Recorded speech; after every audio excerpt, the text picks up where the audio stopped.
ថ្មីនេះខ្ញុំឃើញព័ត៌មានគេចុះផ្សាយអំពីនារីភេទទី3ដែលគាត់បានជួបជាមួយនឹងជនជាតិចិនកកហ្នឹងហើយនឹងមានបុរសដែលគាត់ជិះតាក់ស៊ីហ្នឹងហើយបុរសតាក់ស៊ីហ្នឹងគាត់មានដូចថាមួយប្រគាត់គឺនារីភេទទី3ហ្នឹងគាត់តែងតែជាអតិថិជនរបស់បុរសតាក់ស៊ីហ្នឹងហើយគាត់ដឹកគាត់នឹងរៀងរាល់យប់អីចឹងណាហើយដល់ពេលថ្ងៃមួយហ្នឹងទាំងស្អីបុរសជនជាតិចិនហ្នឹងក៏ហៅនារីភេទទី3ហ្នឹង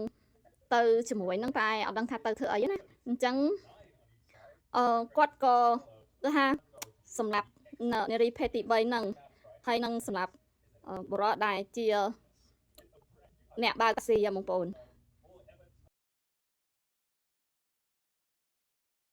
អញ្ចឹងហេតុការណ៍នេះពិតជាសាហាវព្រៃផ្សៃមែនតែនអញ្ចឹងករណីដែលឃាតករសម្រាប់មនុស្សជាភេទទី3ហ្នឹងហើយនឹងបុរសអ្នករត់តាក់ស៊ីម្នាក់ហ្នឹងនៅច្បារអំពៅទៅផ្លូវជាតិលេខ 6A ស្ពានលេខ 4 រួចកប់ពួកគាត់នៅក្នុងដីបងប្អូនហើយចាក់បេតុងពីលើអូយមើលទៅពិតជាព្រៃផ្សៃមែនតែនណាហើយបានបើករថយន្តយកទៅប្លង់ចោលនៅគៀនស្វាយវិញរយៈពេល10ថ្ងៃ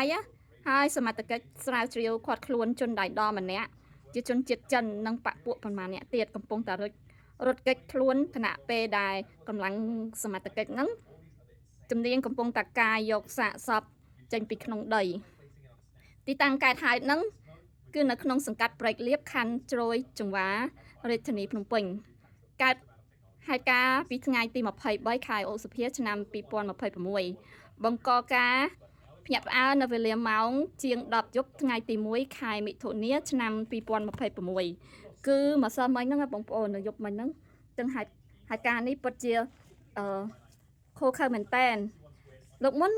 យើងបានមើលព័ត៌មានស្ដាប់ព័ត៌មាននៅថៃដែលគេ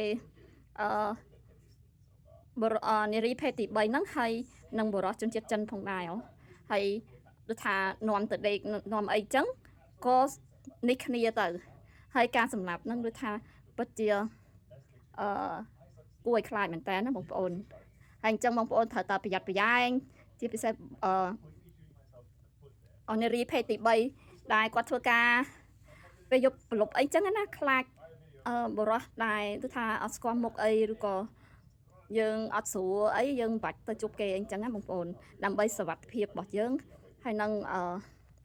កុំឲ្យពីណាមកគឺថាយាយយើងធ្វើបាបយើងណាចេះការពារទៅ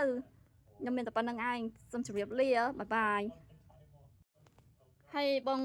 នារីភេទទី3ហ្នឹងគឺគាត់ស្អាតមែនតើណាមើលទៅឡើងដូចស្រីហ្មងហើយឡើងខ្ជូតខ្លាំងណា